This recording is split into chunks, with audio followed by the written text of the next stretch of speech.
የስደት ጥግ አድርጎታል ፈጣሪ እንግዲህ አሁን ባለው ሁኔታና ሁሉም ሰው የሚጓጓለት ነው ከዚህ ሀገር ውጭ ያለው ለአንዱ ከሚሊዮን በላይ የፈጀ የሚሰራበት ሰዓት ላይ ወደ 7ቱ የክርስቲያን ሌላ እምነት ተከታይ አሮጊቶች ምስኪኖች ቤት ነው የገነባ ነው። እርዳታ ሰውን ለዩ አይልም። ሰክሰስፉል የሆነ ሰው ህይወቱ በቃ የተሳካ ነበር ብለህ የምትለው ሰው ምን አይነት ኑሮ የኖረ ሰው ነው? ልብህ ሊረጋጋ ደግሞ ከፈለግ የበታቾቻችሁን ተመልከቱ ይላል። የአብዛኛው ሰው ትዳር የታመመ ነው ማለት እንደው እዛ ላይ ያለውን ነገር በምን መልኩ ለምን መቻቻልን ላይ የተወሰነ ነገር ብትለን ፈለግኩኝ። ከዚህ በፊት ያሰስነው ስለ ሜሬጅ ስለነበረ አንድ ፌስታል ሙሉ ሱፐርማርኬት ገብታ ይዘት ወጣለ ምንም ትንሽ እኮ ነው ዋጋው ግን 10 ሺህ ብር 5 ሺህ ብር ይሏል። 100 ብር ግን ዱቄት በጥብጣ ለልጆቿ መታበላ ያጣች ምስኪን ደግሞ ያለችበት ሀገር ነው። ምንድነው ከተባለ የሰው ልጅ መጀመሪያ ትዳር ላይ እኮ ሲጋባ የሴትና ወንድ የተለያየ ጸባይ እንዳላቸው አምኖ ነው መግባት ያለበት።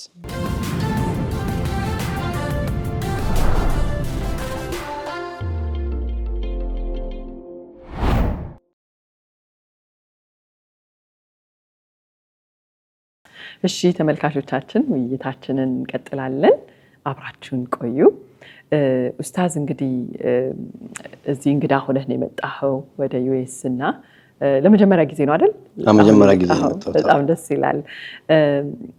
የሚገርም ነገር አለ። ላይክ አሁን ኢትዮጵያ ሆኖ አንድ ሰው አሜሪካንን ሲያስብ የምታውቀው ይመስለኛል።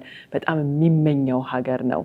ብዙዎች በረሃ ላይ የሚቀሩለት ላይክ ወደዚህ ለመምጣት ብዙ ተጉላልተው ተጎሳቅለው የሚመጡለት ሀገር ነው።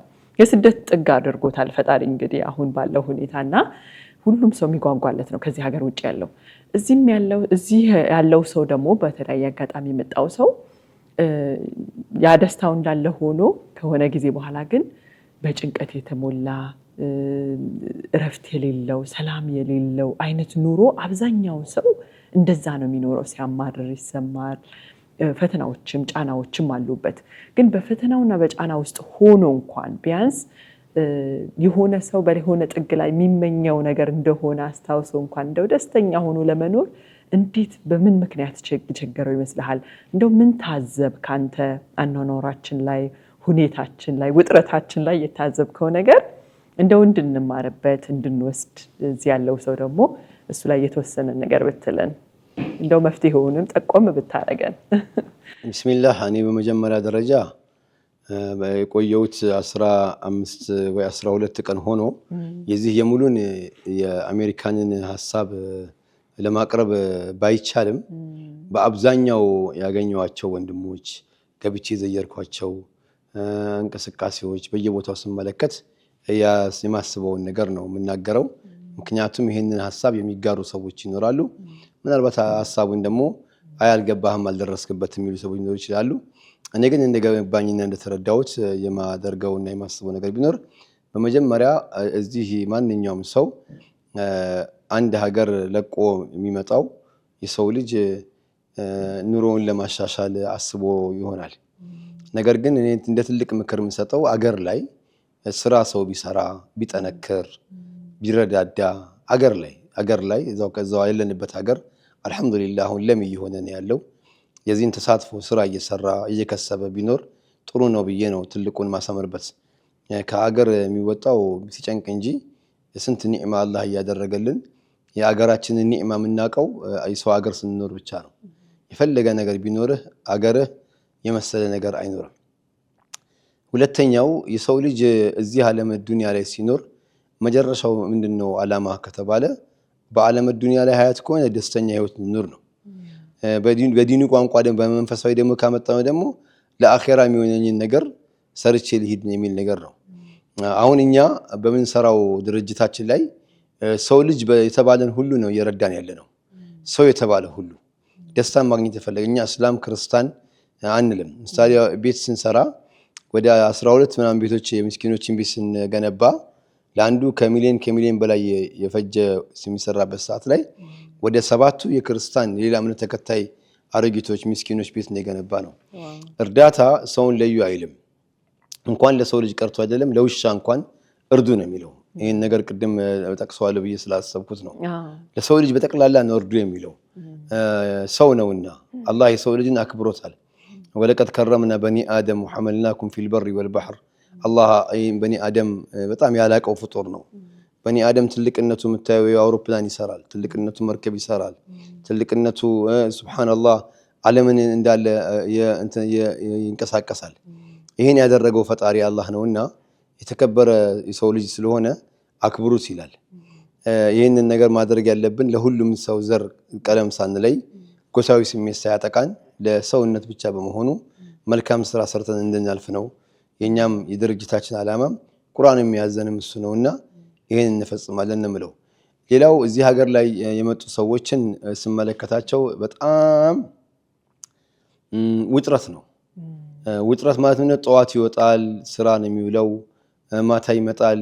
ትላልቅ ቤቶች ባለቤት ይሆኑ አሉ፣ የገዙ አሉ። የሚኖርበት ሰው 3 ሰው ነው 2 ሰው ነው፣ ተዘግቶ ነው የሚውለው። በጣም ያጅብሻል። በቃ እንደው ይሄ ነው ወይ ሀያት ያለሽ። እንደዚያም ደግሞ በጣም እያላቸው ምን እያላቸው በጣም ብዙ ነገር እየሞላቸው በጭንቀት አንዳንድ ሀሳቦች ትሰማለህ። ጨነቀኝ፣ በቃ እንደው ደስታን አጣሁት፣ በጣም ብቸኝነት አጠቃኝ የሚሉ ሰዎች ይኖራሉ። ለነዚህ ለእስላም ለክርስቲያንም የምሰጣቸው ምክር አንድ ምክር አለ። ምንድነው? በመጀመሪያ ደረጃ ጭንቀት የሚወገደው ፈጣሪ ማስታወስ ብቻ ነው። አላ ቢዚክሪላህ ተጥመኢኑል ቁሉብ፣ አላህን ማስታወስ መዘከር ልብ ያረጋጋል ይላል። ልብህ ሊረጋጋ ከፈለክ ዛኪር ሁን። ልብህ ሊረጋጋ ደግሞ ከፈለክ የበታቾቻችሁን ተመልከቱ ይላል። ያው እንደው በጣም የሚገርማችሁ ዓለም ተራርቆ ነው ያለው። በተለይ እኛ ሀገራችን ላይ እዚህም የፈለገ ቢሆንም ያየነው ምንድነው? እዩት። በጣም ትልቅ ላይ የደረሰ ሀብታም አለ፣ ታች ደግሞ የተጸጋ ደግሞ ምስኪን አለ። 5000፣ 10000፣ 20000 ብር አንድ ፌስታል ሙሉ ሱፐርማርኬት ገብታ ይዘህ ትወጣለህ። ምንም ትንሽ እኮ ነው ዋጋው፣ ግን 10000 ብር 5000 ብር ይለዋል። 100 ብር ግን ዱቄት በጥብጣ ለልጆቿ የምታበላ ያጣች ምስኪን ደግሞ ያለችበት ሀገር ነው ሀገራችን ላይ ማለት ነው። እነዚህ ሁለቱን እንዴት ነው ማጣጣም ያለብን የሚለውን ነገር አላህ የሄደበትን አላህ ያመቻችለት። ሼክ መሐመድ ሁሴን አልዓሙዲ በቀደም ሲናገር ነበር። በእንትን አጂብ ነው። ሚድል ክላስ መኖር አለበት። ምንለፈው ለሚድል ክላሶች ነው። መካከለኛ ህይወት ይኖር። ተራርቋል። ኢማሙል ገዛሊ ምን ይላሉ? ደሃና ሀብታም ርቀት ካላቸው በቀጥታም ሆነ በተዘዋዋሪ የደሃውን ሀቅ ሀብታሙ ወስዶታል ይላሉ። እንደው ይገርመኛል ንግግራቸው። ኢማሙል ገዛሊ አጂብ ንግግር ነው የተናገሩት። ደሃና ሀብታም በጣም ርቀት ካላቸው በቀጥታም ሆነ በተዘዋዋሪ የደሃውን መብት ሀብታሙ ወስዶታል፣ አድል የለም ማለት ነው ይላሉ። ፍትህ ነው ለሰው ልጅ ምግቡ። ፍትህ ሲኖር አድል ሲኖር ምንድነው አድሉ? ዘካ መስጠት፣ የሰው ሀቅ አለመውሰድ፣ ሰራተኛ አግባባዊ መክፈል፣ ሰው እንዲነቃ ማድረግ። ይህንን ነገሮችን ነው ማድረግ ያለብን። በተለይ ሀብታሙ ያለው ሰው ለሚስኪኖች ሲያዝን አብሮ በጋራ ማደግ ጉዳይ ላይ ሲሰራ የነገሮቹ ሁሉ አላህ ሱብሓነሁ ወተዓላ ያሳካለታል። ኢማሙል ገዛሊ እዛው ላይ ምን ይላሉ መሰለሽ? አጂብ ንግግር ይናገራሉ። በአይንህ የምታየውን ሚስኪን፣ በአይንህ የምታየውን ዑለማ፣ በአይንህ የምታየውን ችግረኛ፣ በአይንህ የምታየውን አረጋውያን ማያሳዝንህ በአይንህ ማታየውን ጌታ እገዛለሁ ማለት ዘበት ነው ይላሉ። እና አጂብ ንግግር ነው ያላቸው። አዎ እዚህ ማዘን ማለት እዚሁ ነው። እዚህ የምታያቸውን ስታዝን ነው አላህ የሚያዝንልህ። ይህንን ነገር የማዘኑ ጉዳይ ላይ መሄድ ነው ያለብን። እንዴ ታዲያ ምንድነው? በጣም ሚሊዮነር ሆኗል፣ ሀብታም ነው፣ ሹመትም አለው፣ ስልጣንም አለው። አልፎ ተርፎ በደስታ ቦታ ጭንቀት ወርሶታል። እነዚህም ፓርት ነው የምናወራው። እንደው ሱብሃንአላህ ገንዘብ ስላለህ አትረጋጋም እንዳይመስለን። በመቶ ምናምን ፎቅ ተከስክሶ ሊወድቅ ይመኛል ኖሮት። ገንዘብ ስላለህ አትረጋጋም። ገንዘብ ስላለህ ደስታ አታገኝም። በቃ ፈጣሪን ስታስታውስ ነው። ለዚህ ነው አላህ ሱብሓነሁ ወተዓላ በተለይ ይሄንን ንግግር የሚረዱኝ ወንድሞቼ ሙስሊሞች ይመስሉኛል። ምክንያቱም በየ5 ወቅት ሰላት ስለምንሰግደው ሰላት ላይ አልሐምዱሊላሂ ረቢል ዓለሚን አልሐምዱሊላሂ ረቢል ዓለሚን በሉ እንባላለን። በዙሁር ሰላት 4፣ በሱብሒ 2፣ በኢሻ 4፣ በመግሪብ 3 እንደዚሁም ደግሞ ሱብሃንአላህ በዙሁር ዓስር መግሪብ ኢሻ ሱብሂ 17 ጊዜ አልহামዱሊላሂ ረቢል ዓለሚን የዓለማቱ ጌታ ምስጋና ይገባው በል እንባላለን 17 ጊዜ አልহামዱሊላሂ ረቢል ዓለሚን ያለ ሰው ያማርራል አልহামዱሊላሂ ረቢል ዓለሚን እያለ እንዴት ሊማረር ይችላል እሱም ብቻ አይደለም ሰላት ከጨረስን በኋላ 33 ጊዜ አልহামዱሊላህ አልহামዱሊላህ አልহামዱሊላህ አልহামዱሊላህ እንላለን 160 ምናምን ጊዜ ከሰላት በኋላ እያልን ያለው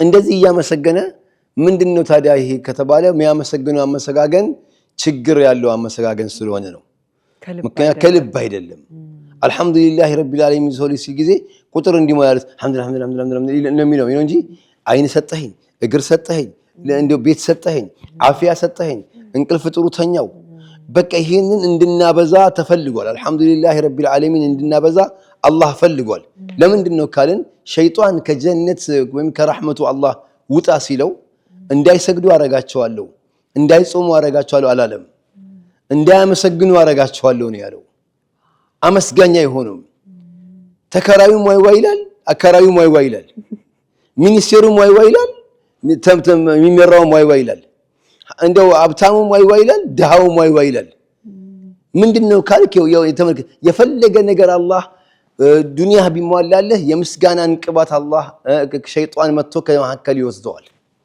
በዚህ ጊዜ በጣም ሁለቱም ሲያዝኑ የቤት ክራይ የሚከፍለውም ተበሳጭቶ ክራይም ደረሰብኝ የሚሉም ተበሳጭቶ በቃ ዓለምን እንዲህ ያስተዳደሩ ያሉት የሸይጣን ግሩፖች ምስጋና እንድታጣ እያለህ ተረጋግተህ እንዳትኖር በቤት ላይ ቤት በልብስ ላይ ልብስ በመኪና ላይ መኪና በምግብ ላይ ምግቦች እየደረደርክ እርካታን አላህ ከለከለ ምንድነው ከተባለ ተረጋጋ አልহামዱሊላሂ ረቢል ዓለሚን አላለም የሰው ልጅ ተረጋግቶ አላህ እንዲሰጠኸኝ እንዲያደረክልኝ ጌታ ምስጋና ይገባህ የሚለውን ነገር እንድናቀርብ ነው ግን በጣም የሰው ልጅ ከሃዲ ነው ለዚህ ነው አላህ Subhanahu Wa Ta'ala ምን አለ በአምስት ነገር በተላልቆች ሙሉ ነው የነገረን ወዱሃ لا والعاديات دبحا فالموريات قدها فالمغيرات الصبحا فعصرن به نقا إن الإنسان لربه لكنود أي لكفور የሰው ልጅ ከሃዲ ነው ውለታውን ይክዳል ትላንትና ምንም አልነበረውም ከገጠር ነው የመጣው ጫማ አልነበረውም ዛሬ መኪና አለው ዛሬ የመስሪያ ቤት መኪና የእሁድ መኪና የእቃ መኪና የልጆች መኪና አላህ ብዙ ከፈተለት ትላንትና 30 40 ሰዎች ሆኖ በአንድ ቤት ስር ይኖር ነበር ከሰል ቤት ቁጭ ብለው ይኖር ዛሬ 30 40 ክፍል ይያለው እርካታ የለውም ዛሬ 30 40 መኪና ይያል እርካታ የለውም ምንድነው ከተባለ ዘመኑ ቤት በስቷል ነገር ግን ቤት ክራይ ውድ ነው ልብስ ፋብሪካ በስቷል ነገር ግን ረቆታችን ሚዱ ያሉበት ዘመን ነው ምግብ ቤት በስቷል ነገር ግን ረሃብተኛ ያለበት ነው ምንድነው ሚስጥሩ ካልክ መተዛዘን የለም የገዛ ወንድሞቹ ዘመዶቹ በቤት ክራይ ይሰቃያሉ እሱ 30 40 ክፍል ዘግቶ ቁጭ ያደረገ የገዛ ቤተሰቦቹ ወንድሞቹ ልጆቹ እንዳይማሩ አድርጎ በቃ የራሱ ልጆች ብቻ እንዲማሩ አድርጎ እነዛ እንደፈለጉ ይሁኑ ብሎ ንቆች ይኖራሉ መተዛዘን የሚባለው ነገር ከላያችን ላይ ተነሳ በዚህ ጊዜ አላህ ይቆጣል ለዚህ ነው አልহামዱሊላሂ ረቢል ዓለሚን የዓለማቱ ጌታ ምስጋና ይገባ ዓለመል ጂን ዓለመል መላኢካ ዓለመል ሐይዋን ብዙ ዓለምን ያለው አላህ የዛ ባለቤት የሆነው አላህ ነውና እንደው አልহামዱሊላሂ ያሉ ሰዎች አላህ ይጨምርላቸዋል ወንድሜ እንዳታማር እህቴ እንዳታማር እህቴ በጥቃቅን ነገር ተጣልተሽ በትዳር አትረበሽ በጥቃቅን ነገር ተናደሽ ልጆችሽን ጸባያቸው አታስቀየራቸው አላህ የዋላችሁን ኒዕማ ቆም ብላችሁ ማየት ነው የአቅል ኒዕማ ብንቆጥረው አያልቅም የሁርያ ኒዕማ የነጻነት ኒዕማ ከፈለክ እስር ቤትን ጎብኝ ነው የሚለው የአቅል ኒዕማን ማየት የፈለገ ሰው አማኑኤል ሄዶ ይመልከት ነው የሚለው እንደው የአፊያ ኒዕማ የፈለገ ሰው ሆስፒታል አካባቢ ጋር ይዞር አረ ብዙ ነገር ነው የሰጠን ዛሬ ወደ ሰዎች ርቻሩ አላህ ቢያገባን ውድ ነው ይሄ አይናችን ቢያመን ስንት ብር ነው አንዱ ኩላሊት ለመተካ ስንት ነው የሚሉት እግራችን አንዱን ለመተካት አይችሉም ቅንድባችን ለመትከል አይችሉም ግን እንደ ወደ ሌላ አገር አላህ ወደ ሌላ ቦታ ቢወስደን እኮ ብዙ ወጪ ነው ያለ። ግን የሰጠንን ኒዕማ አላህን እያመሰገንን ከሄድን አላህ ሱብሓነሁ ወተዓላ ይጨምርልናል ነው ማለት ኢንሻአላህ። ማሻአላህ በጣም ደስ ይላል። በጥሩ ሁኔታ አንስተኸዋል። ለአፋችን የምንለው ከልባችን ያላልነው ነገር ደስታን አርቆብናል ብለሃልና የሚገርም ነው። እዚህም ሀገር አሁን ሳይንሱም ደግፎት ከስትረስ ከጫና ከጭንቀት ለመላቀቅ ግራቲቲዩድ ይኑራችሁ አድርጉ፣ በየቀኑ ፕራክቲስ አድርጉ ይባላልና እምነቶቹ አስተምረዋል መስማትና መከተል ብንችል ማለት ነው። ከዛ ውጭ እንግዲህ ደስታ መራቁ ሁሌ መረጋጋት ባለ ነገር መርካት መጥፋቱ ነው። እንግዲህ የሰው ልጅ ቢሰበስበው አሁን ያለው ነገር አልፎ ነገ ያኛውን ነገር ቢጨምርበት ደስታ እንደሚያገኝ ያስባል። ግን ያ እውነት እንዳልሆነ እዚህ ሀገር ይሉታል አራይቫል ፋላሲ ይሉታል። ምንም ቢደረስበትም ወደሚቀጥለው ስቴፕ ነው ወደሚቀጥለው ሌላኛው 2 ሲኖረው ወደ 4 እንዲመኝ ነው የሚያደርገውና ቆም ብሎ ራስን መጠየቅና ማሰብ ያስፈልጋል። የእውነትም ይሄን ጀሚሾም ስንጀምር የተረጋጋ ነገር ከቁጭት ቢያንስ የሚቆጩን ነገሮች ኖረን ስናበቃ የሞት አልጋችን ላይ ስንሆን ቁጭቶቻችንን ለመቀነስ ባለን ነገር ተበቃቅተንና ረክተን ጥሩ ኑሮ ኖርኩኝ ብለን ማለት የምንችለው ምን ላይ ብንሰራ ነው የሚለውን ነገር በማሰብ ነውና በጣም ጥሩ የሆኑ ማስታወሻዎችን ያነሳኸው ኡስታዝ በጣም አመሰግናለሁኝ። እንግዲህ ሌላኛው ሐሳብ ብትሰጥበት ደስ የሚለኝ የተወሰነ ነካክተኸዋል። የአብዛኛው ሰው ትዳር አገር ቤትም እንደዛው ይመስለኛል ከምሰማው ነገር እዚህም ሀገር የታመመ ነው ማለት ሰው ምናልባት ቅድም ያልነውም ሐሳብ ሊሆን ይችላል። በቃ የመቻል የትዕግስት አቅሙ ያነሰ ሄዶ በጥቂት ነገሮች ሊሆን ይችላል ክፍተቶች ይፈጠራሉ። በእርግጥም ትዳር ሁሌም ዶክተር ሙላቱ ከዚህ በፊት ምን ብሎ ሲናገር ነበር? ትዳር ሁሌም አንደር ኮንስትራክሽን ነው፣ ገና በግንባታ ላይ ያለ ነው። ሁሌም ክፍተቶች ይኖራሉ። በተለያየ ባህል በተለያየ እድገት ውስጥ የመጣ ሰው ነው አብሮ የሚኖረውና አለመግባባት በተወሰነ መልኩ ይኖራል ይላል። ግን ከዛ ያለፈና የመረረ ነገር ተከስቶ ልጆች ያ ደግሞ እዛ ላይ ስለማያበቃ ልጆችንም ስለሚበትን ቤተሰብ ስለሚበትን ከዛ ደግሞ ሀገር ላይ ተጽዕኖ ስለሚፈጥር እንደው እዛ ላይ ያለውን ነገር በምን መልኩ ለምን መቻቻልን ላይ የተወሰነ ነገር ብትለን ፈለግኩኝ። ከዚህ በፊት ያሰስነው ስለ ሜሬጅ ስለነበረ እዛ ላይ ሐሳብህን ብቀበል ወደድኩ ኡስታዝ። ቢስሚላህ እህቴ፣ ያው ትልቅ አጀንዳ ነው ያነሳሽው። የትዳር ህይወት ትልቁ ነገር ኢስላም አጂብ የሆነ ነገር ነው ያመጣው። እስልምና ወላሂ አንድ መጽሐፍ ኢንሻአላህ እየጨረስኩት ነው። ተቀድመሃል የሚል ነው ርዕሱ ራሱ። ነብዩ ቀድመውሃል ነው። ማንም ሞደርናይዝድ የሚባል አገር ከነብዩ ቢቀዳ እንጂ ከራሱንም እንዳላገኘ የሚያሳይ መጽሐፍና ሪያሊቲውን የሚያስቀምጥ መጽሐፍ ነው። ከነዚያ ውስጥ መካከል ስለ ትዳር ህይወት መካከል ላይ ስናየው መጀመሪያ ትዳርን አላህ ሱብሓነሁ ወተዓላ ምንድን ያለው የሚለውን ነገር ነው። ومن آياته أن خلق لكم من أنفسكم أزواجا لتسكنوا إليها وجعل بينكم مودة ورحمة إن في ذلك لآيات لقوم يتفكرون والله له. ومن آياته كأزلنا كتأمراتك أن خلق لكم من أنفسكم أزواجا كنانت ذرية هون الشوان مفترين ولا لتسكنوا إليها استاذن ليدات لتركوا زندك على بهلا وجعل بينكم مودة ورحمة بمحكلاتو فكرنا እዝነት አደረኩኛል። شوف መወዳ ረህማ መወዳ የሚገኘው ፍቅር የሚገኘው ወራህማ የሚገኘው ከትዳር ውስጥ ነው ማለት ነው። ቅድም አንደር ኮንስትራክሽን ያሉት ነገር ላይ አለ ገና የምትሄድበት እንቅስቃሴ ኢነ ፊ ዛሊከ ለአያት ይሄ ድንቅ ተአምር ነው አለ። አንድ ጊዜ እሷን አሜሪካን ከማን ነው ቻይና ሀበሻ ሲጋባ ሀበሻ ከቻይና ጋር ሲጋባ ስታይ እንዴት ነው ትላል። ይሄ ምን አያት ይላል ነው የአላህ ድንቅ ተአምር ነው። በመጀመሪያ ደረጃ ትዳርን ስንመሰርት ምንድነው ዓላማው ሀደፋችን ከተባለ ዓላማዎች አሉት። ከነዚህ ከዓላማዎች መካከል አንዱ አተዓፉ አኒል ሐራም ከሐራም ነገር ለመጠበቅ ነው። ሁለተኛው ልጅን ለማግኘት ነው። ሶስተኛው ሱነተል አንቢያ ነው፣ የአንቢያዎች ሱና ነው። ራሱን ደግሞ ረክቶም ልጅም ያገኝበት ነው። በልጅ ውስጥ ሐኪም አለ፣ ትምህርት ተማሪ አለ፣ መሐንዲስ አለ፣ ኢንጂነር አለ፣ ብዙ ነገሮች አሉት። ማን ነው አስተማሪ አለ። ብዙ ነገሮች እኮ ሊፈጠሩ ነው እዛ ነገር ላይ። ይሄንን የትዳር ህይወት ላይ የምንኖርበት ሰዓት ላይ ምንድነው ከተባለ የሰው ልጅ መጀመሪያ ትዳር ላይ እኮ ሲጋባ የሴትና ወንድ የተለያየ ጸባይ እንዳላቸው አምኖ ነው መግባት ያለበት። አሁን እዚህ የምታየው አውሮፓ ዓለም ላይ ስትሄድ እኩል ነን፣ እኩል ሊሆኑ አይችሉም አበደን። በህግ ናቸው እኩል እንጂ በኽልቃ ይለያያል፣ በተፈጥሯቸው ይለያያል። ይሄን የተፈጥሯቸውን የሚለያየውን ነገር ማመን ያለባቸው። ስለዚህ አላህ Subhanahu Wa Ta'ala እያንዳንዱ ጸባይ ያደረገ ሴት መስራት የምትችለው ግን ወንድ መስራት የማይችለው ነገር አላህ አስቀምጧል። ይሄ ሱነት አላህ ነው። ስለዚህ የሰው ልጅ ምንድነው መሆን ያለበት ከተባለ እንደው ሰይድና ዑመር ኢብኑ አልኸጣብ ተመልከቱ። መጀመሪያ ሰይድና ዑመር ኢብኑ አልኸጣብ ምንድነው ያደረጉት?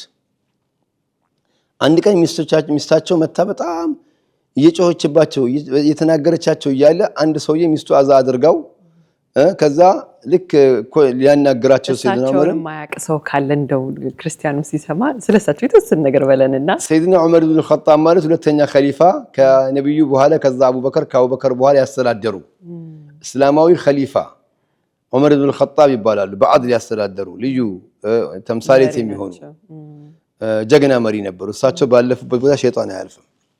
ለው ሰለከ ዑመር ፈጀን ለሰለከ ሸይጣን ፈጀን አኸር።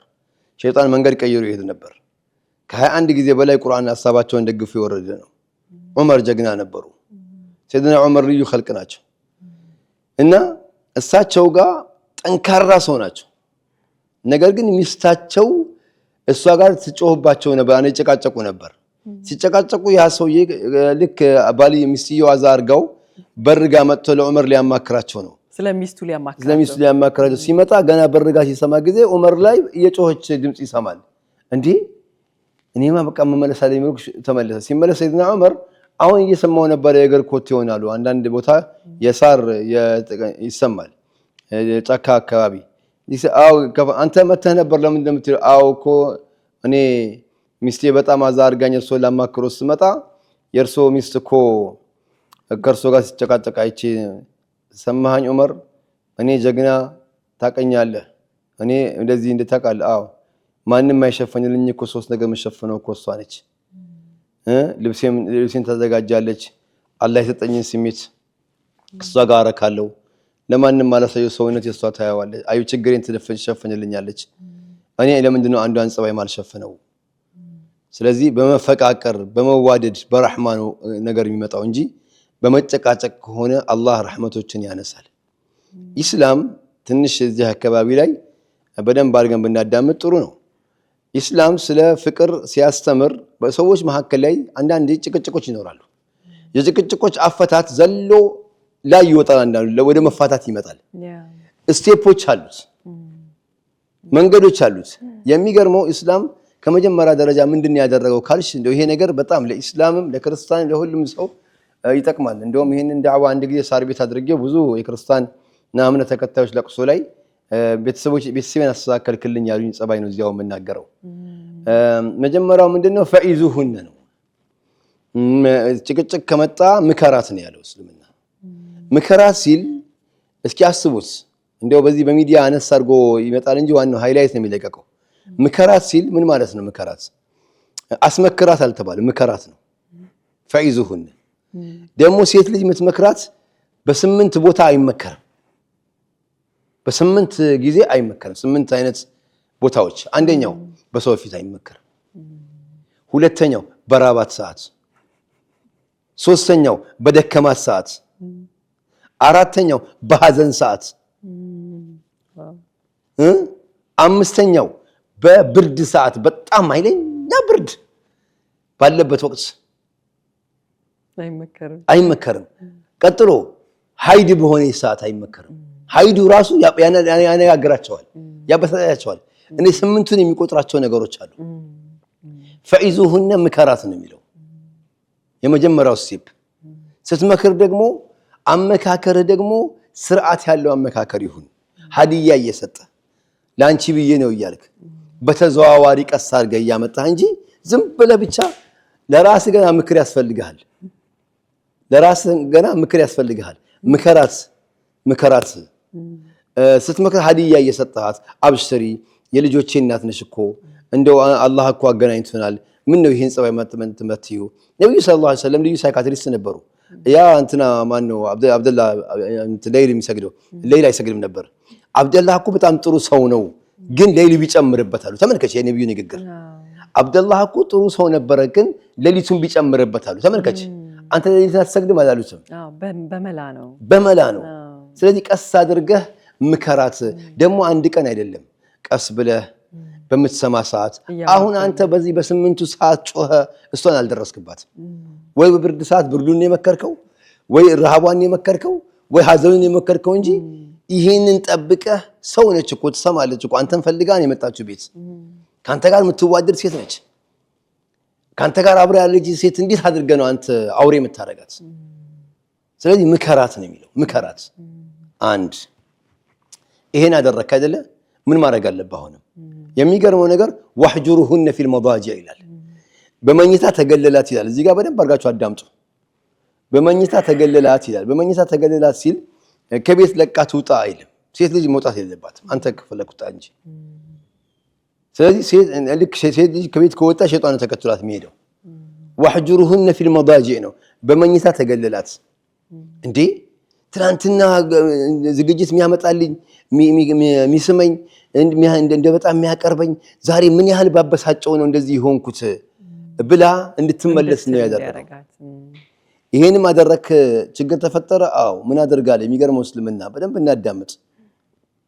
ወድሪቡሁን አለ። አሁን እዚህ ጋር በደንብ እናዳምጥ። አንዳንዶች ግማሹን ብቻ ይዘው ይሄዱ ዋው የሚሉ ሰዎች አሉ። ምታት ይላል። ምን ማለት ነው? ሴት ልጅ ፊቷ አትመታም። አንድ አካለ ስንኩል አታደርግም። ሁለት ትላንትና ከጉርሻ አልፈ ወደ ምት ምንድነው ያመጣኸኝ? እንዴት ይሄን ያህል በጣም ባናደው ነው እንዴ ባበሳጨው ነው እንዴ የሚሉ ሰዎች ይኖራሉ። ከዛ የሚገርማችሁ የአላህ ንግግር በደንብ አዳምጡት። ሌሎችም ምን ተከታይ ብትሆኑ ቆራርጣችሁ ብታዳምጡ አላህ ፊት እንጠያየቃለን።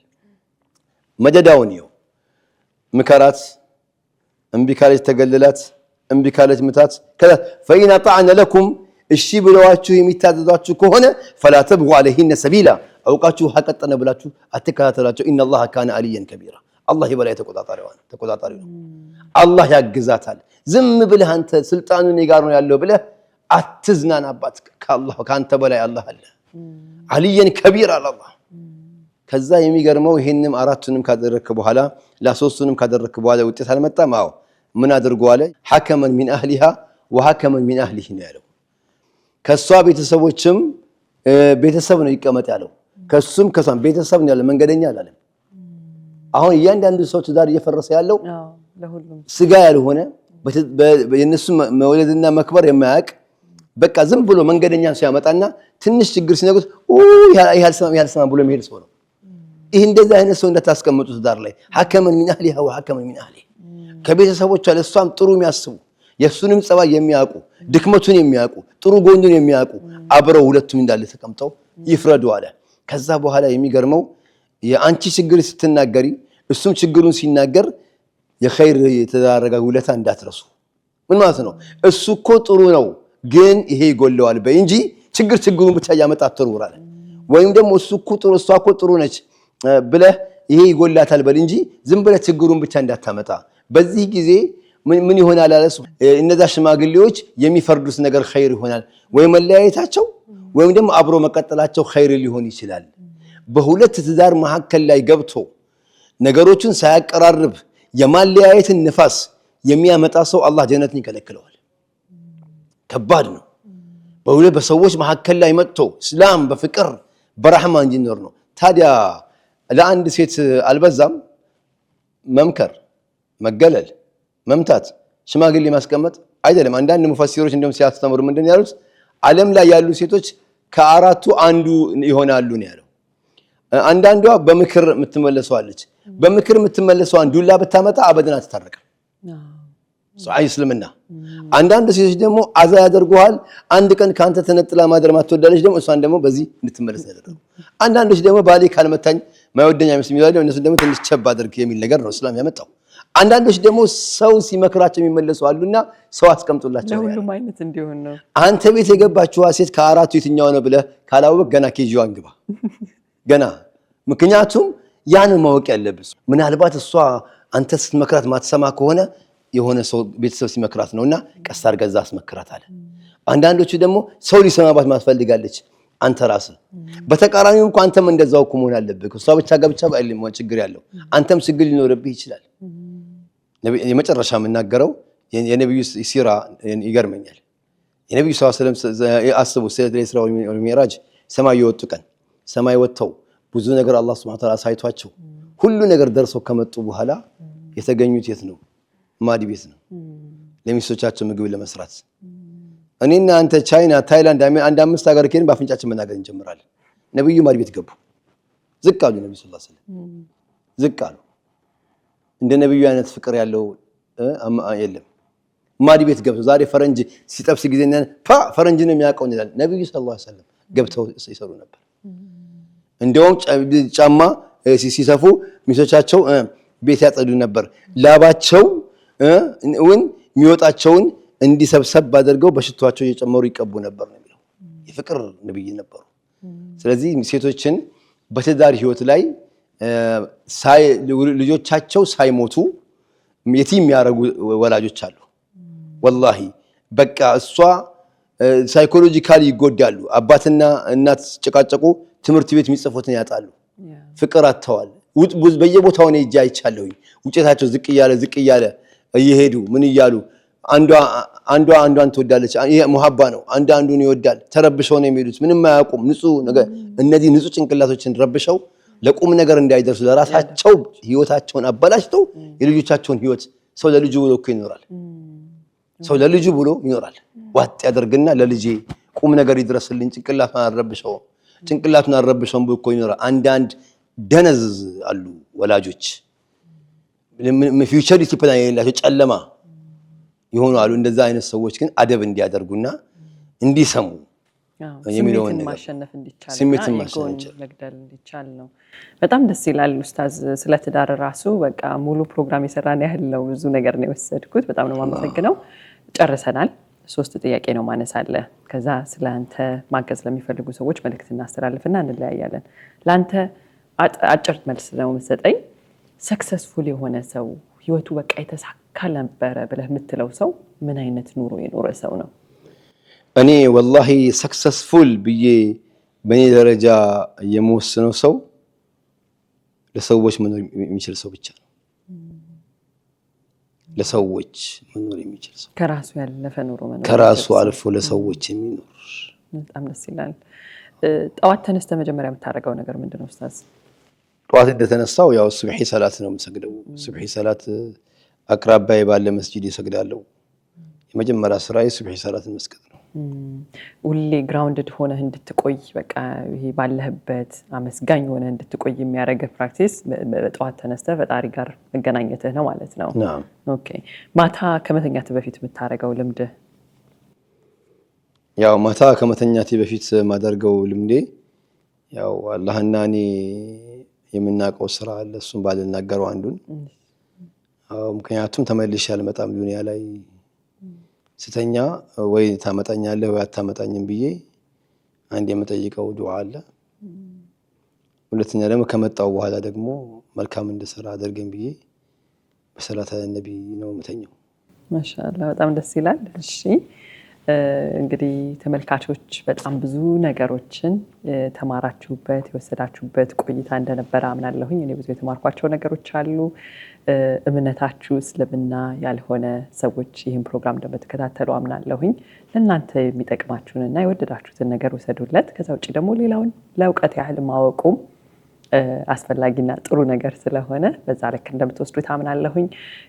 የአልአማና ሁቡል አይታም ወልመሳኪን ተቋም ወይም ፋውንዴሽን አብዱልፈታህ ፋውንዴሽን ሙስሊሞችንም ክርስቲያኖችንም የሰው ልጆችን በጠቅላላ የሚያግዝ የሚደግፍ ፋውንዴሽን ነው። አሁን አንድ ልጅ ቅድም ሲነገረን ሁላችሁም ስሜታችሁን እንደተኮረኮረ አስባለሁኝ። ለማገዝ እዚህ ሆነን $40 ነው መላክ የሚጠበቅብን። ስንልክ አንድ ልጅ ብቻ አይደለም የምንደግፈው፣ ሙሉ ቤተሰቡን ነው። ወንድም እህት ቢኖረው እዛ ቤት ውስጥ እንግዲህ እኛ ሀገር ታውቁታላችሁ ሰብሰብ ተብሎ ነው የሚኖረውና ያ ቤተሰብ በቃ ደስ ብሎት ተስፋ አድርጎት ልጆቹ ትምህርት ቤት ሄደው መምጣት የሚችሉት በእነዚህ አይነት ድጋፍ ነውና ድጋፍ እንደምታደርጉ አምናለሁኝ። ከዛም አልፎ እንግዲህ ብዙ ስራዎች እንደምትሰሩ ነው የገባኝ። የጤና የመድን ሽፋን አላቸው። ቤት ሰርተን ሁላ ሰጥተናል እያልከኝ ነበረ። ከ12 ሰዎች 7ቱ ክርስቲያኖች ናቸው ያልከኝ፣ 5ቱ ሙስሊሞች ነበሩ። በጣም የሚያስደስት ነገር ነው። እንደ ሰው ልጅ በቃ የሰውን ሰብአዊነትን ያስቀደመ ተቋም ነው። እንደዚህ አይነት ተቋሞች እንደዛ መሆን አለባቸው ብዬ አምናለሁኝ። አልহামዱሊላህ ደግሞ እኛ ሀገር ላይ ያሉት እንደዚህ አይነት ተቋማት አብዛኛዎቹ እንደዛ እንደሆኑ አቃለሁኝና በጣም ደስ ይላል። የመጨረሻ ማስተላለፍ የምትፈልገው መልእክት እድል ልስጥህና ኡስታዝ፣ ለነበረን ቆይታ በጣም እያመሰገንኩኝ የዛሬን ቆይታችን እንጨርሳለን። ቢስሚላህ። ያው የመጨረሻ ማስተላለፍላችሁ አላማና ሁቡ ለይተወል መሳኪን ፋውንዴሽን ምን ሰራቸው ኸይር ስራዎች ብዙ ናቸው። ከነዚህ ተግባራቶች መካከል አንዱ ምስኪኖችን ረዳት የሌላቸውን ማገዝ፣ ሁለተኛ ደግሞ መስራት የሚችሉትን ኦቨርሎክ፣ ሲንጀር፣ እንጀራ ምጣድ መጋገሪያ፣ እንደዚሁም ደግሞ ቺፕስ መጥበሻ እየገዛን ለነሱ ስራ ማስጀመሪያ የሚሄዱበትን ስራ እየሰራን ያለ ነው። ወጣቱ ደግሞ በሱስ እንዳይያዝ ስልጠና እየሰጠ ነው። መንጃ ፍቃድ እያወጣንላቸው ወደ ስራ እንዲቀጠሩ መንጃ ፍቃድ ይዘን እንከፍልላቸዋለን። እዛ ሄደው መንጃ ፍቃድ ያወጣሉ። ከነዛ በአብዛኛው እንደውም ክርስቲያኖችም አሉ እኛ ጋር እየተናበብን ነው። ከክፍለ ከተማው ጋር ከእንደዚህ ከአንዳንዶች ጋር ሃይማኖት አንነጥልም። እንደዛ አድርገን እንደውም የሚገርምሽ ክርስቲያኖች ይገርሙኛል። ትንሽ ስታደርግላቸው ውለታ በጣም ቴንኪዩ አብሽር ምናምን እያሉ እንደው ሰው አረከኝ ምናምን ያለ ሰው አገዘኝ ብለው ደስ ብሏቸው ሲመጡ እኔ ግርም። እኛ ደግሞ እስልምና ለሁሉም ነው ዘር አድርጉ ነው የሚለን። ይሄንን ነገር ነው እየሰራን ያለ ነው። ገጠር ላይ ደግሞ ከፈን መግዣ ያጡትን የከፈን እየገዛን እንልካለን። የጉድጓድ ውሃ የሚወጣበት አካባቢ እንደዚሁም ስራዎችን እየሰራን ነው ያለ ነው። እንደዚሁም ደብተር፣ ዩኒፎርም፣ የበዓላት ቀን ልብሶችንም ማደልና በተለያዩ ጊዜዎች ደግሞ ምገባ ደግሞ የምናበላቸው አሉ። የስፖርት ክለብ ደግሞ አቋቁመንላቸው ደግሞ እንደዚሁ እየተንቀሳቀሱ ነው ያሉት። ይሄንን ራሱ የቻለ አለው አላማና ሁቡ ለይተወል መሳኪን። ሰው ልጅ ሴቶችም ወንዶችም በትምህርት ዓለምን በምንም የሚጠናከሩበት ሰው ሁላ እንዲያደርግ ነው። ዝም ብሎ መርዳት ብቻ አይደለም።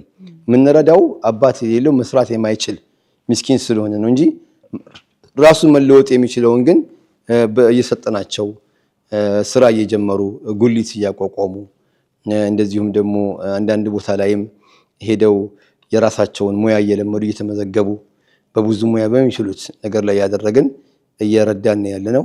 ይሄንን ለመደገፍ ማንኛውም በአቅምም በምንም በዱዓም ሁላችሁም እንድታግዙን ነው ጥሪ ማስተላልፈው። በዚሁ አጋጣሚ መሬት አለኝ ይሄን እሰጣችኋለሁ ወቅፍ አደርጋለሁ ካላችሁ ሰደቀቱል ጃሪያ የሚላለን ራሱ የቻለ እንደዚሁም ደግሞ አይ እንደዚህ የገቢ ምንጭ ደግሞ እንዲያደርጋለሁ በንብረትም ወርቅም የሰጡ ሰዎች አሉ። ማረሳት ሴት አለች፣ አንድ ሴት ወርቅ ይዛ መታ እንደዚህ አወጣችውና ሰብሰብ አድርጋ ጠረጴዛ ላይ አስቀመጠችው። ይሄ ወርቅ እንዳለ ብዙ ወርቅ ነው እናቴ ሰጠችኝ አለች። እናቴ ወጣት ነሽና እመሪበት ብላ ሰጠችኝ። እሷ ግን አኼራ ሄደች። እኔ እንዳምርላት ነበር የሰጠችኝ። አሁን ደግሞ እሷ የሚያሳምርላት ቦታ ጣልልኝ ብላ ጠረጴዛ ላይ አስቀምጣ ያለቀሰችው ሴት አልረሳትም። እንደነዚህ አይነት ወቅፍ እኛ ብንሞት በቃ የገቢ ምንጭ የሚሆን ነገር ፈጥረን የሚሄዱበትን ነገር ነው። ይሄ ደግሞ ኢንሻአላህ እንጀምረዋለን፣ እያሳካነው ነው። 500,000 ሰው መዝግበን እንደ ዕቁብ ሰው እየሰራ ነው፣ እንደ አክሲዮን እየሰራ ነው። አፓርታማ እስኪ ለአኺራ አፓርታማ ነገር ገንብቶ ይሄንን ደግሞ ገቢው ለዛ ይሆናል የሚለውን ደግሞ እናገኛለን። እኛ መጀመር ብቻ ነው። ዓለም ላይ ያላችሁ ሰዎች በጠቅላላ ይሄን የምትከታተሉት አጠቃላይ ብትችል አንተ እርዳን፣ አልቻልክም ይሄንን ክሊፑን እንደው ላይክ እያደረክ ሰዎች አታውቅም፣ ማን እንደሚረዳ አታውቅም፣ ማን ጋር እንደሚሄድ አታውቅም። ሱብሃንአላህ አሜሪካን፣ ካናዳ፣ አውስትራሊያ ጫፍ ጀርመን፣ የተለያየ ሩቅ ምስራቅ ገብቶ በስልክ ላይ የሚያስለቅሱኝ ሰዎች አሉ። እንደዚህ ነው ከዛ ገጫፍ ነው የምንሄደው ቤተሰቦቻችን ካየን ቆየብን ብለው ዱዓም ያደርጉዋሉ። ይሄ እንዳለ የዳዕዋን የመልካም ነገሮችን ማሰራጨት ምናልባት አንተ ባሰራጨኸው ይሆናል ሰዎች ጋር ደርሰው ኸይር ስራ የሚሰራ አንተ ባሰራጨኸው ይሆናል ወይ ሰላት የሚጀምረው ወይ ሰደቃ የሚጀምረው። ስለዚህ ወዲያው ሰማና አይደለም ለሌሎቹ እንዲሰማ ደግሞ ማስተላለፍ አንድ ቀን ወቅት ያገኘ ቀን በቀልቡ የገባ ቀን ደግሞ መልካም ስራ ሊሰራ ስለሚችል ሁላችሁም ይሄን ስራ አድርጉ ነው የምላችሁ። ያው ስልካችንንም እዛው ላይ ኢንሻአላህ ይቀመጣል። የአዲስ አበባም አለ እዚህ አሜሪካን ላይ ወንድም ናስርና መብሩክን አስቀምጠናል። እንደዚሁም ደግሞ ካናዳም ልጆች አሉን። የተለያዩ ዓለሙ ሳውዲ ላይም ልጆች አሉን። ኢንሻአላህ በስልክም አግኝታችሁን ዘካችሁን ራሱ ዘካተል ማላችሁን አላህ ዋጂባ የሆነ ዘካችሁን ብትሰጡን ኸይር ቦታ ላይ ይወድቅላችኋል ነው የምለው። ትልቅ የሰራነው ደግሞ መስጂድ ያለ እየሰራን ያለነው ደግሞ አለ። ትልቅ መስጂድ ነው። ግራውንድ ፕላስ 3 ነው። በዛው ሲቭዝ ማዕከል አለው። ታዕሊም አለ። የሃይማኖታዊ ነው። ያ ደግሞ ልማታዊ ነው የምነግራችሁ። ምናልባት የሃይማኖታዊ እንቅስቃሴ መስራት የምትችሉ ሰዎችን ነው እያወራ ያለሁት። እዛም ዑመር ኢብኑል ኸጣብ የሚባል መስጂድ አለን። ለሐፊዞች ቀለብ የሚሆን ለኡስታዞች ኸይር ስራ የሚሆን እንቅስቃሴ ሁላ ብታግዙን እንደው ይሄ ነው የምለው። በዚህ ጀሚ ሾው ላይ ሐቂቃ ማዘርየው ዱዓ አድርገውልናል። ማማ የሰደቃ ሰው ናቸው። ማዘርሽ ጥሩ ሰው ናቸው። በዚህ አጋጣሚ ነው ማመሰግናቸው። ጥሩ እናት ነው ያለሽ። አላህ ያቆየልሽ፣ አላህ ይጠብቅልሽ። አንቺንም አላህ ይጠብቅሽ በሂዳያ እንደ በረዝቅ በአፊያ በተምኪን አላህ ያንበሻብሽልሽ። ምንም ቀን አይክፋሽ። ለኸይር ስራ ሰበብ አላህ ያድርግሽ። ሁላችንም አላህ ያድርገን። በዓለም ዙሪያ ላይ የምታዩት ሁሉ የየቲሞች አባት ብላችሁ ስም የሰጣችሁኝ ሁሉ ሐቁን የምወጣ እንደሆን ዱዓ አድርጉልኝ። ያው በዚሁ አጋጣሚ ኢንሻአላህ ወራቤ ላይ ያው የየቲሞች ማዕከል መክፈት አለብን ብለን ቦርዳችን ተሰብስበን ሄድን።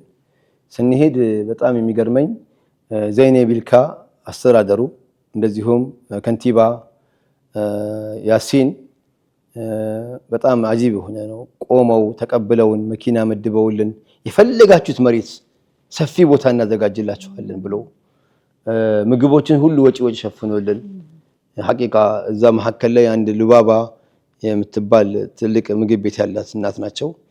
እዛ በገባንበት ቦታ ላይ አክመል የሚባል ባለቤታቸው ማለት እኛ እንዴት የየቲሞች አባት እንዴት መጣችሁ እዚህ ምናምን አሉን። ያው እንደዚህ ለየቲሞች ለምናምን አንዳንድ ነገር ልንጀምርላቸው ፈልገን ነው፣ መሬት ለመቀበል ፈልገን ነው እንዲዘጋጅልን ስንላቸው ጊዜ እሷ ምን አለች ሉባባ፣ ወላሂ እኔ እዚህ ከመጣችሁ ጁምዓ ቀን እኔ ምግብ ሰደቃ አድርጌ ለሁሉም የቲም ማበላው እኔ እንኳን ብሞት ይሄንን ስራ እንዳያቋርጡት ብዬ ወሲያ ነገራቸዋለሁ። ብቻ አላህ እዚህ ያምጣችሁ ያለችዋ እናት አትረሳኝምና አሁን ሰሞኑን አላህ ካለ መሬቱን አዘጋጅተውልን መታችሁ ተረከቡ ብለውናል። በዚሁ አጋጣሚ አመሰግነዋለሁ ብዬ ነው። ለየቲም ጉዳይ የሚለፋ እንወዳቸዋለን ሐቂቀተን። በጣም ደስ ይላል ኡስታዝ። አምሹር ብዙ ሰዎች ደግሞ እንግዲህ ከዚህ ፕሮግራም በኋላ ገሌን ረሳሁት የሚሉት ሰው ይኖር ይሆናል።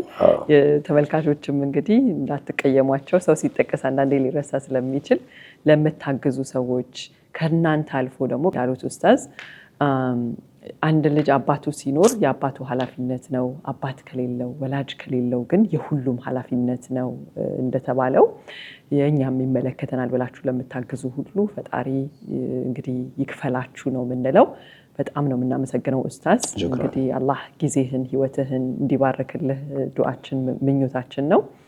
ጀሚ ሾው ቤተሰቦች በዛሬ ቆይታችን እንግዲህ ወላጅ አሳዳጊ የሌላቸው ልጆች ደግሞ እድገታቸው ምን ይመስላል፣ የማነስ ኃላፊነት ነው እነሱን ማሳደግ የሚለውን ነገር በሰፊው ከወላጅ አሳዳጊ ልጆች ከሌላቸው የነሱ አባት ከሆነ ሰው ጋራ ከእምነት ከተከበረ እምነት አባት ጋር የየቲሞች አባት ጋር የነበረኝ ቆይታ ብዙ እንደወሰዳችሁበት አምናለሁኝ። ስለተከታተላችሁን አብራችሁን ስለነበራችሁ በጣም እናመሰግናለን። በቀጣይ ፕሮግራም እስከምንገናኝ መልካም ጊዜ